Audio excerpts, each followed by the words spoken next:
धनतेरस पर यमराज जो दीपदान किया जाता है, या कहें कि उनके निमित्त घर के चारों ओर दीप जलाकर उनकी पूजा की जाती है। आखिर धनतेरस पर यमराज की पूजा क्यों की जाती है, इसके पीछे दो कथाएं प्रचलित हैं। पहली कथा, इस कथा के अनुसार एक बार यमदूत एक राजा को उठाकर नरक ले आए। नरक में राजा ने यमदूत से कहा कि मुझे नरक क्यों लाए हो, मैंने तो कोई पाप नहीं किया है। इस पर यमदूत ने कहा कि एक बार एक भूखे विप्र को आपने अपने द्वार से भूखा ही लौटा दिया था, इसीलिए नरक लाए हैं। राजा ने कहा कि नरक में जाने से पहले मुझे 1 वर्ष का समय दो। यमदूत ने यमराज की सलाह पर 1 वर्ष का समय दे दिया। राजा पुनर्जीवित हो गया और फिर वह अऋषि मुनियों के पास गया और उसने उन्हें अपनी सारी कहानी बता दी। तब ऋषियों के कहने पर राजा ने कार्तिक मास की कृष्ण त्रयोदशी को खुद ने व्रत रखा और ब्राह्मणों को एकत्रित कर उन्हें भरपेट भोजन कराया। वर्ष भर बाद यमदूत राजा को फिर लेने आए और इस बार वे नरक ले जाने के बजाय विष्णु लोक ले गए। तभी से इस दिन यमराज की पूजा की जाती है और उनके नाम का दीपक लगाया जाता है। दूसरी कथा के अनुसार हिम नाम के एक राजा का पुत्र हुआ तो ज्योतिषियों ने बताया कि यह अपने विवाह के चौथे दिन मर जाएगा। राजा इस बात से चिंतित हो गया। पुत्र बड़ा हुआ तो विवाह तो करना ही था, उसका विवाह कर दिया गया। विवाह का जब चौथा दिन आया तो सभी को राजकुमार की मृत्यु का भय सताने लगा, लेकिन उसकी पत्नी निश्चिंत होकर महालक्ष्मी की पूजा करने लगी, क्योंकि वह महालक्ष्मी की भक्त थी। पत्नी ने उस दिन घर के अंदर और बाहर चारों ओर दिए जलाए और भजन करने लगी। उस दिन सर्प के रूप में यमराज ने घर में प्रवेश किया ताकि राजकुमार को डंस कर उसकी जीवन लीला समाप्त कर दी जाए। लेकिन दीपों की रोशनी से सर्प की आंखें चौंधियां गईं और उसे कुछ भी समझ नहीं आ रहा था कि किधर जाएं। ऐसे में वह राजकुमार की पत्नी के पास पहुंच गया, जहां वह महालक्ष्मी की आरती गा रही थी। सर्प भी उस मधुर आवाज और घंटी की धुन में मग्न हो गया। सुबह होने के सर्प के भेष में आए यमराज को खाली हाथ लौटना पड़ा, क्योंकि मृत्यु का समय टल चुका था। इससे राजकुमार अपनी पत्नी के कारण दीर्घायु हुए और तभी से इस दिन यमराज के लिए दीप जलाने की प्रथा प्रचलन में आ गई।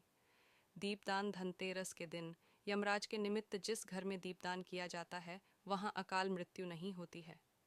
धनतेरस की शाम को मुख्य द्वार पर 13 और घर के अंदर भी 13 दीप जलाने होते हैं, लेकिन यम के नाम का दीपक परिवार के सभी सदस्यों के घर आने और खाने पीने के बाद सोते समय जलाया जाता है। इस दीप को जलाने के लिए पुराने दीपक का उपयोग किया जाता है, जिसमें सरसों का तेल डाला जाता है। यह दीपक घर से बाहर दक्षिण की ओर मुख कर नाली या कूड़े के ढेर के पास रख दिया जाता है। इसके बाद जल चढ़ाकर दीपदान करते समय यह मंत्र बोला जाता है, मृत्युना पाशहस्तेन कालेन भार्यया सत्रयोदश्या दीपदानात् सूर्यज प्रीतयामिति। हिंदू कैलेंडर के अनुसार कृष्ण पक्ष की त्रयोदशी को धनतेरस का त्योहार मनाया जाता है।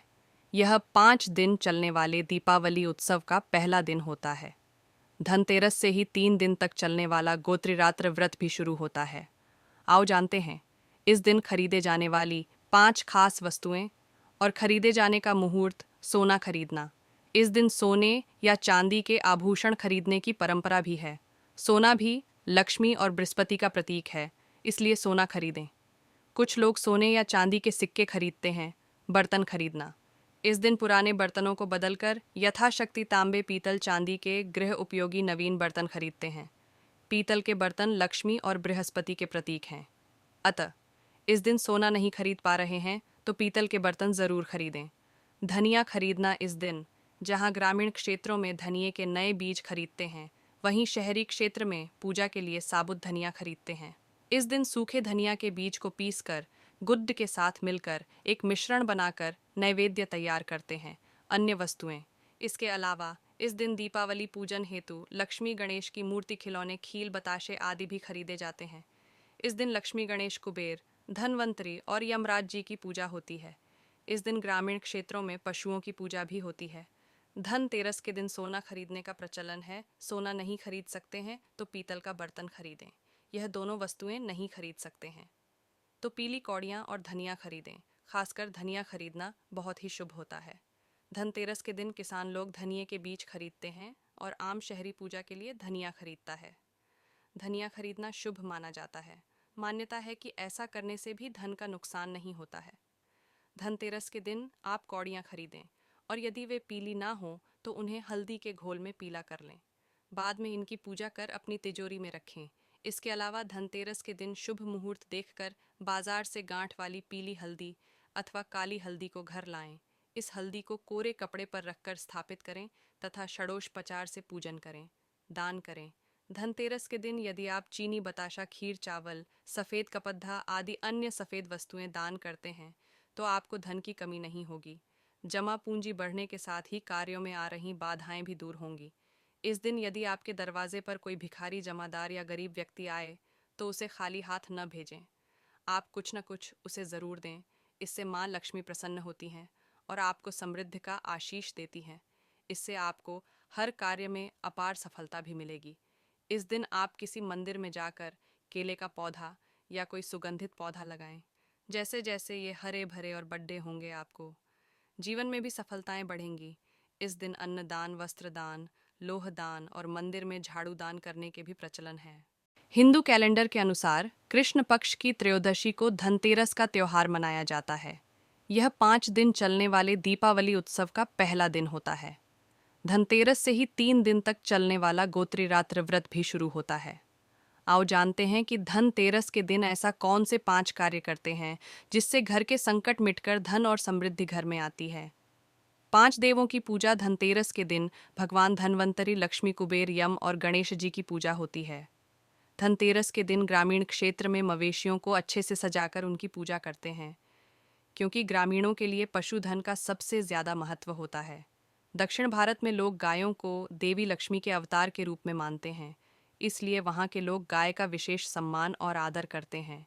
दीपदान धनतेरस के दिन यमराज के निमित्त जिस घर में दीपदान किया जाता है वहाँ अकाल मृत्यु नहीं होती है।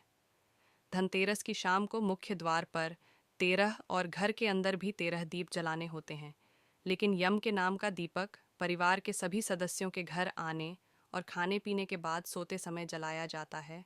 इस दीप को जलाने के लिए पुराने दीपक का उपयोग किया जाता है, जिसमें सरसों का तेल डाला जाता है। यह दीपक घर से बाहर दक्षिण की ओर मुख कर नाली या कूड़े के ढेर के पास रख दिया जाता है। इसके बाद जल चढ़ाकर दीपदान करते समय यह मंत्र बोला जाता है। कई घरों में इस दिन रात को घर का सबसे बुजुर्ग सदस्य एक दिया जलाकर पूरे घर में घुमाता है और फिर उसे लेकर घर से बाहर कहीं दूर रख कर आता है।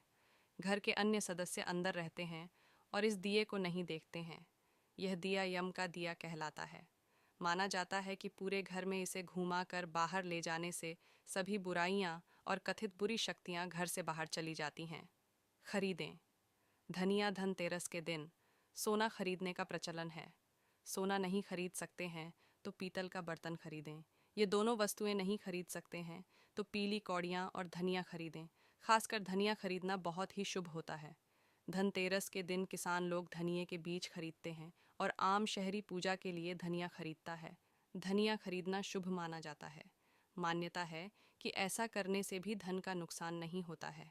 धनतेरस के दिन आप कौड़ियाँ खरीदें और यदि वे पीली ना हो तो उन्हें हल्दी के घोल में पीला कर लें। बाद में इनकी पूजा कर अपनी तिजोरी में रखें। इसके अलावा धनतेरस के दिन शुभ मुहूर्त देखकर बाजार से गांठ वाली पीली हल्दी अथवा काली हल्दी को घर लाएं। इस हल्दी को कोरे कपड़े पर रखकर स्थापित करें तथा षडोषपचार से पूजन करें। दान करें। धनतेरस के दिन यदि आप चीनी